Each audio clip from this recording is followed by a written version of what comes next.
Imagine a family's nightmare transforming into a media circus. A brutal crime that haunted a nation, and a mystery that, even decades later, refuses to be unsolved. This is the story of JonBenét Ramsey. If you're fascinated by true crime and unsolved mysteries, please like this video and subscribe to the channel so you don't miss our next investigations. Now, prepare to dive into this chilling case. It was the day after Christmas in Boulder, Colorado. The Ramsey family, an image of success and happiness, woke up to an unimaginable horror. Patsy Ramsey called 911, her voice filled with panic. Her 6-year-old daughter, JonBenét Patricia Ramsey, was missing from the staircase floor. A ransom note demanded the exact sum of $118,000. Her husband's Christmas bonus, JonBenét Patricia Ramsey, was more than a 6-year-old child. She was a phenomenon in the competitive world of child beauty pageants. From a very young age, her stunning beauty, with long blonde hair and expressive blue eyes, made her stand out. However, it wasn't just her appearance that made her special. JonBenét demonstrated a natural charisma and remarkable stage presence, characteristics that led her to win various titles in regional and international competitions.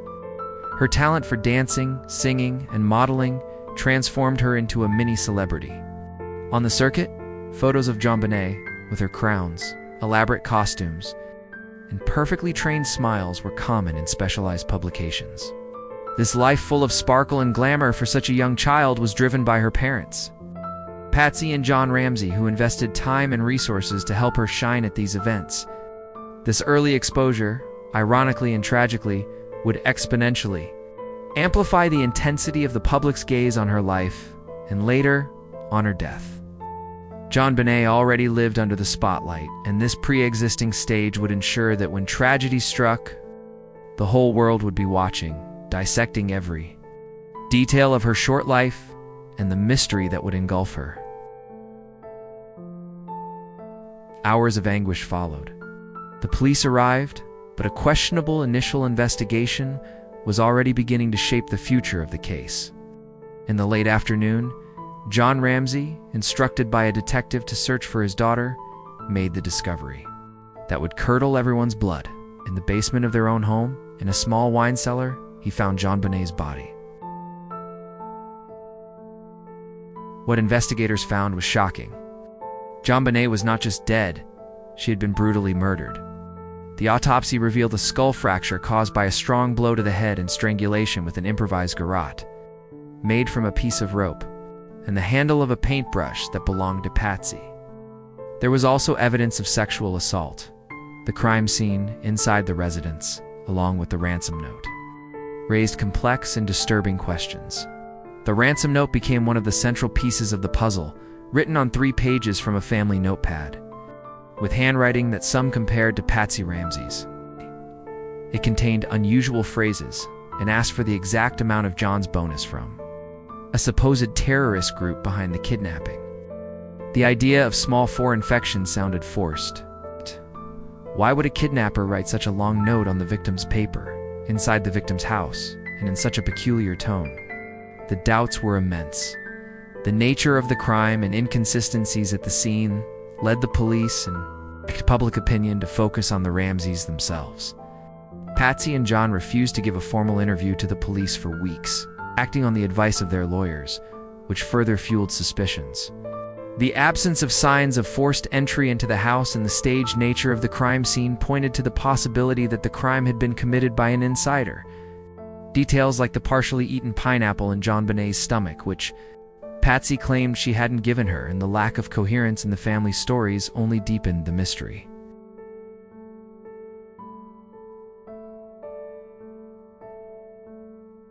JonBenét Ramsey's murder became one of the biggest media spectacles in American criminal history. Every detail, every suspicion, every twist was exhaustively dissected in news reports, TV shows, and tabloids. This incessant coverage, while keeping the case in evidence, also contributed to misinformation and the formation of polarized opinions, often based more on emotion than on concrete facts. While much of the initial attention and suspicion fell on the Ramsey family, an alternative, An equally disturbing theory always coexisted, that an outside intruder was responsible for JonBenét's brutal murder. This hypothesis offers a direct counterpoint to the idea of a crime committed by an insider, suggesting the presence of an unknown predator who managed to enter and exit undetected.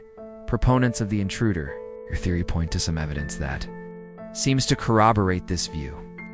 The most cited is the basement window that was broken and unlocked, possibly serving as an entry or escape point for the assailant. Although the family claimed the window had been broken for some time, the possibility of it having been used on that fateful night was never entirely ruled out. Additionally, fabric fibers and an unknown footprint were found at the scene that could not be attributed to any family member. The issue of unknown DNA is perhaps the strongest pillar of the intruder theory. Small samples of DNA, not belonging to JonBenét or any of her close relatives, were found on some of the girl's clothing, including her panties and tights. For many, the presence of this genetic material from an unidentified individual points directly to an outside aggressor. The big question that remains is, who would this mysterious person be? Speculations about the intruder's identity vary widely. Could it be an opportunistic pedophile who entered the house with sexual intentions, or someone with a personal vendetta against the Ramsey family, seeking revenge in a cruel and calculated way? The community of Boulder, a city until then known for its safety and tranquility, was gripped by fear and paranoia at the idea that a predator was at large, a lurking killer who had managed to escape. The simple possibility that a stranger could have invaded a home, committed such a heinous crime, and disappeared without clear traces adds a layer of terror and uncertainty that continues to haunt the case. Despite the complex investigation and intense media attention, JonBenét Ramsey's murder did not have an accused in the traditional sense of someone brought to trial and convicted. However, there were moments when the hope of a resolution arose. With the figure of an individual under strong suspicion or who made confessions, the year 2006 brought a shocking twist. John Mark Carr, a 41-year-old former teacher, was arrested in Thailand after confessing to JonBenét Ramsey's murder. He detailed in his confessions to journalists and later to authorities that he had drugged, sexually assaulted, and accidentally killed the girl. His narrative, though disturbing, contained details that seemed to align with some aspects of the crime scene, rekindling hope that the mystery would finally be solved. News of his arrest and confession was a global shock, with the media intensely covering every step of his extradition to the United States. However, the euphoria was short-lived. Investigations quickly revealed glaring inconsistencies in his testimony. Carr claimed to have drugged JonBenét, but no sedatives were found in her system. The most decisive factor was the DNA test. Carr's genetic material was not compatible with the unknown DNA found at the crime scene, which became crucial in the investigation. Years later, another name would emerge with a disturbing confession: Gary Oliva, a criminal with a history of sexual offenses against children. Oliva had been briefly investigated in the early 2000s, but without major breakthroughs. However, in 2019, while serving a sentence for child pornography possession, he sent letters to a friend confessing to JonBenét's murder. In the letters, Oliva wrote agonizing phrases like, "I let her sleep, and her head hit, and I watched her die. It was an accident. Please believe me. She was not like the other children." The discovery of photos of JonBenét's autopsy and his belongings, along with his confession and the fact that he lived near the Ramsey house at the time of the crime, made him a suspect of great interest. A friend of Oliva also reported receiving a phone call from him on the morning of the crime, where Oliva was sobbing and saying he had hurt a girl. Despite the confession and circumstantial evidence, Gary Oliva's case also hit a snag: the DNA issue. Like Carr, Oliva's DNA did not match the unknown genetic profile found on JonBenét's clothes.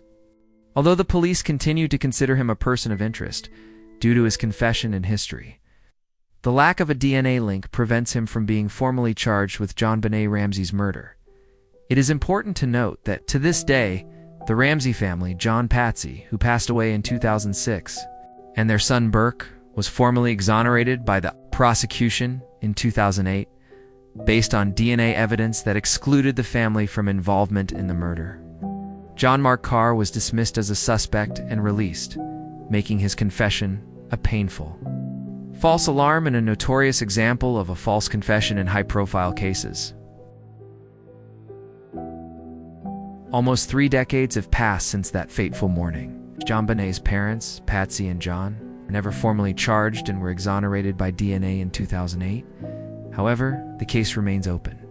Books, documentaries, and conspiracy theories pop up every year, each trying to offer a new perspective on the puzzle.